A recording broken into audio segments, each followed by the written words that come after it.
새순비는 역사 스토리 역사 클래스 중학교 3학년 역사 3단원 고려의 성립과 변천 5차시 고려의 생활과 문화 살펴보도록 하겠습니다. 고려 사람들의 생활은 어떠하였을까? 이 단원을 배우면 사례를 통해 고려 가족 제도의 특징을 파악할 수 있고 가족 제도 풍속을 바탕으로 고려시대 사람들의 삶을 이해할 수 있습니다. 고려의 가족제도. 고려에서 가족과 친족은 성별이나 혼인 여부와 관계없이 각자의 혈연이 중심이었습니다. 그리하여 아들과 딸, 남편과 부인이 평등한 관계를 유지하였는데요. 부부는 각각 자신의 재산을 소유하고 아들과 딸에게 균등하게 나누어 주었습니다. 자녀가 없으면 각자의 친족에게 재산을 상속하기도 했습니다. 상복제도에서는 친가와 외가의 차이가 크지 않았는데요. 중국에서는 친가와 외가의 상을 애도하는 기간에 차등을 주었으나 고려에서는 이를 고쳐서 동등한 기간에 애도하게 하였습니다. 또한 음서제에서는 고위 관료의 사위나 조카, 친손자와 외손자의 음서의 대상이 되었습니다. 고려에서는 친족 용어도 부계와 모계를 구분하지 않았습니다. 고려의 혼인제도는 일부 일처제가 일반적이었습니다. 대체로 신랑이 신부 집에 가 혼인식을 치렀으며 신부의 집에 살면서 자녀를 낳아 길렀습니다. 남성과 여성은 모두 이혼을 요구할 수 있었고 부부 한쪽이 사망할 경우 재혼하는 것을 당연하게 여겼다. 한편 고려시대에는 족보에 친손과 외손을 모두 기록하였습니다. 또한 고려의 여성은 남편이 죽은 뒤에 호주가 될 수 있었으며 호적에 태어난 순서대로 적어 남녀 간의 차별을 두지 않았습니다. 백성의 풍속 살펴보겠습니다. 농민들은 향도를 조직해 공동체 의식을 가졌습니다.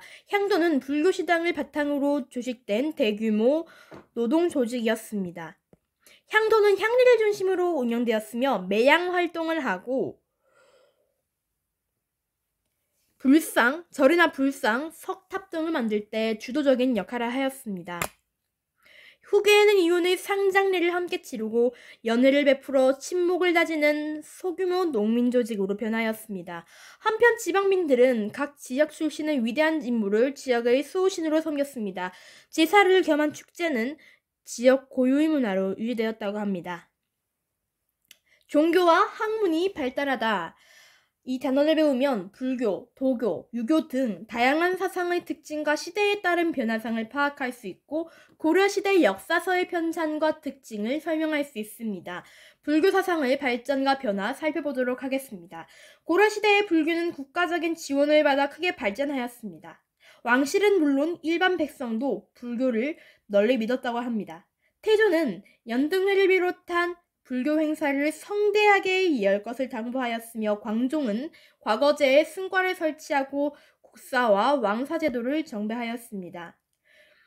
고려 초기 불교는 신라 말부터 유행한 성종 중심이었으나 체제가 안정되면서 국가의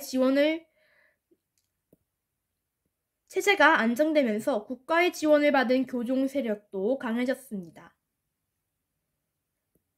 고려 중기의 의천은 교단 통합 운동을 벌여 화엄종을 중심으로 교종을 통합하려 하였고 첨태종을 창시해 교종의 입장에서 선종을 통합하려 했습니다. 그러나 의천이 죽은 뒤 교단은 다시 분열하게 되었습니다. 무신 집권기에 이르러 진울은 불교의 세속화를 비판하고 수선사를 중심으로 불교개혁 운동을 펼쳤습니다. 또한 선종을 중심으로 교정을 포용해 선종과 교종의 공존과 조화를 이루고자 하였습니다. 그러나 원감석기에는 불교계의 개혁 의지가 약해졌습니다. 불교계는 권문세족과 연결되어 막대한 토지를 소유했고 고릴레를 통해 재산을 축적하는 등 여러 폐단을 드러냈습니다.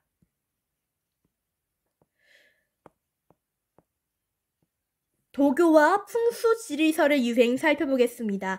도교는 불로장생과 현세의 복을 구하는 종교입니다. 삼국시대에 전래된 도교는 고려시대의 왕실을 비롯한 지배층에서 유행하였습니다. 고려 사람들은 도교의 여러 신에게 복을 빌며 국가의 안녕과 왕실의 번영을 기원하였습니다. 고려 왕실에서는 하늘의 제사를 지내는 도교미사를 자주 열었습니다. 신라 말에 널린 풍수지리설은 미래의 운명을 예언하는 도참 사상과 결합하여 더욱 성행하였습니다. 개경과 서경이 가장 좋은 명당으로 여겨졌으며 개경의 기운이 약해졌으므로 도읍을 서경으로 옮겨야 한다는 주장이 나오기도 했습니다. 절을 지을 때도 풍수지리설을 따라 터를 잡았습니다.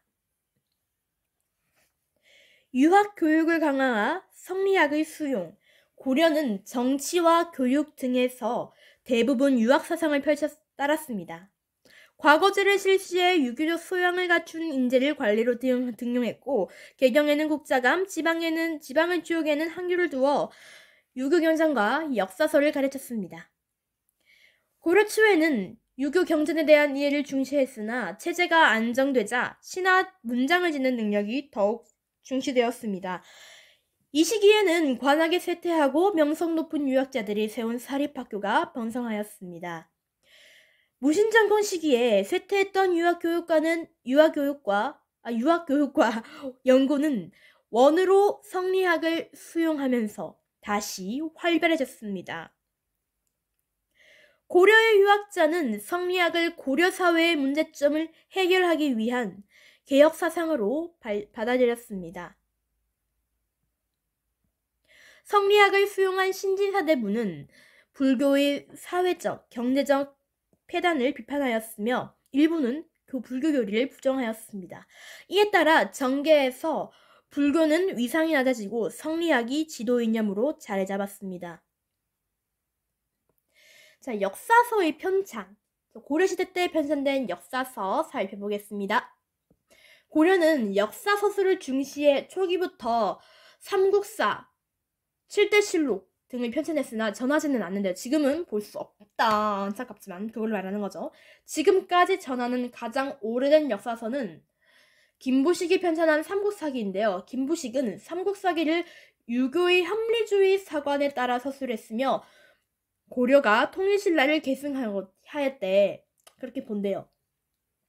무신집권기에는 이규보가 동명왕편을 지어 고대의 신비로운 기록을 존중하고 고려가 고구려를 계승했다는 의식을 드러냈습니다. 몽골을 침입과 원 간섭기를 겪으면서 고려에서는 자주 의식을 담은 역사서가 편찬되었는데요. 이련은 삼국유사의 고대의 설화와 전설을 수록해 토착 신앙과 문화를 중시하였으며 처음으로 단군의 건국 이야기를 기록했습니다. 이승휴도 제왕운기에서 단군 조선을 우리 민족 최초의 국가로 기록하였습니다. 설마 제왕운기에 기록되지 않은 최초의 국가 또는 이전의 국가 또 다른 나라가 있을 수 있지만 우리는 고조선을 최초의 국가로 보고 있죠. 바로 이승휴가 쓴 제왕운기를 통해 그렇게 보고 있습니다. 최초의 나라 여기겠죠. 우리는 그렇게 배우고 있으니까 그렇게 믿읍시다. 고려 후기에는 성리학을 수용하면서 정통 의식과 대의 명분을 강조하는 사관이 강한되었는데요. 이재현의 사략은 이러한 서관이 적용된 역사서라고 합니다. 네, 문화와 예술이 발달하다. 이 단원의 학습물표를 살펴봅시다. 불교 예술, 회화, 공예품 등을 통해 고려 문화의 특징을 파악할 수 있고 인쇄술 발달 배경과 그 내용을 설명할 수 있다고 합니다. 다양한 불상과 건축, 그것에 대해 알아봅시다. 고려 시대에는 불교가 문화의 중심을 이루어 불교 예술이 발달하였는데요.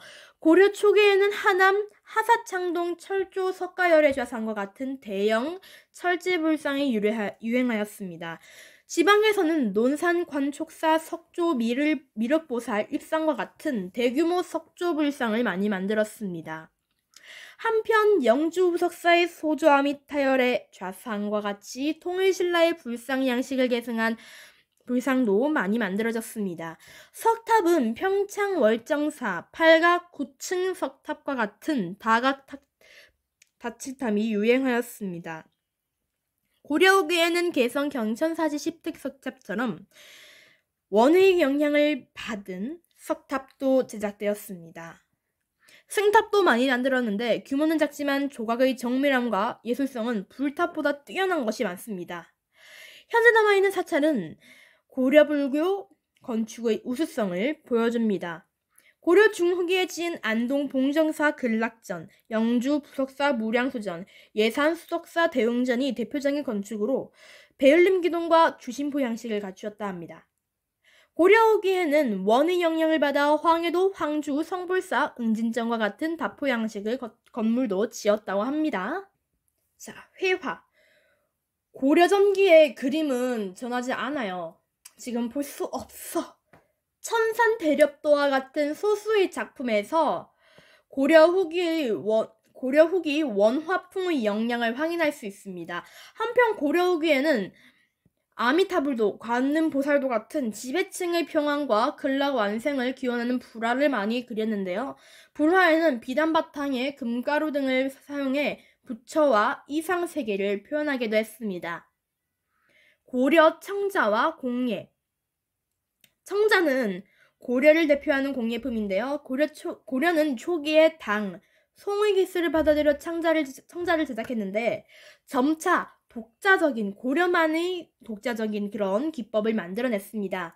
11세기까지는 비색의 순청자를 주로 만들었고 12세기 이후 남부 해안 지역에서 화려한 무늬를 넣은 삼감청자를 주로 만들었습니다. 고려 후기에는 평민도 질 낮은 청자를 사용할 정도로 청자 생산이 증가하였습니다. 그러나 고려 말에 외고의 침략으로 해안 진화가 황폐해진데요. 그 수준 높은 청자의 생산을 급격히 쇠퇴하게 됩니다. 한편 고려 말에는 청자 제작 기법에 새로운 기법을 응용한 분청사기가 제작되었습니다. 금속 공예에서는 통일신라의 전통을 이은 입사 기법이 더욱 발달하여 청동 바탕에 은실을 박아 장식한 정교한 작품들을 제작했습니다. 목공예에서는 오칠한 바탕에 자기를 붙여 무늬를 내는 나전 칠기공예가 발달하기도 했습니다. 글씨와 음악의 발달. 고려는 중국의 글씨와 음악을 수응해 발전을 시키게 됩니다. 글씨는 굳세고 힘찬 느낌의 구양순체가 유행했고 탄현의 글씨가 뛰어났습니다. 음악은 송에서 대성악이 전래돼 궁중음악인 아악으로 발전하였습니다. 우리 고유의 음악인 소각, 향악이라고도 해요. 그 음악은 신라시대 때 전해된 당악의 영향을 받았고 발달한 것인데 그렇게 발달했는데 당악의 영향을 받고 발달한 건데 고려시대에는 소교의 가사와 어울려서 많은 악곡들이 만들어졌습니다. 목판 인쇄술의 발달과 금속 활자의 발명.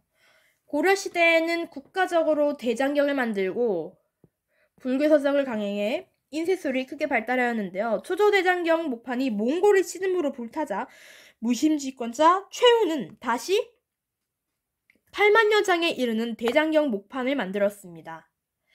합천 해인사에 보관되어 있는 8만대장경에서는 일정한 서체로 5천만 자가 넘는 글자가 새겨져 있는데요. 이뿐만 아니라 8만대장경 판은 경관끼리 맞닿지 않게 보관되는 등 보존 상태가 뛰어나 고려 목판 인쇄술의 높은 수준을 확인할 수 있습니다. 고려의 인쇄술은 더욱더 발달하여 고려는 세계 최초로 금속 활자를 발명합니다. 1234년에 상정고 금예문을 금속 활자로 인쇄했다는 기록이 있으나 오늘날에는 전하지 않는다고 해요. 현재 1377년에 청주 흥덕사에서 간행한 직지가 세계에서 가장 오래된 금속 활자 인쇄본으로 공인되고 있습니다. 공식으로 인정되고 있다는 거죠. 고려의 뭐지? 이건 무슨 글씨지? 잠깐 여기 안 보이는데. 고려의 궁성이었던 만월대 유적에서도 여러 개의 금속 활자가 출토되었다 합니다.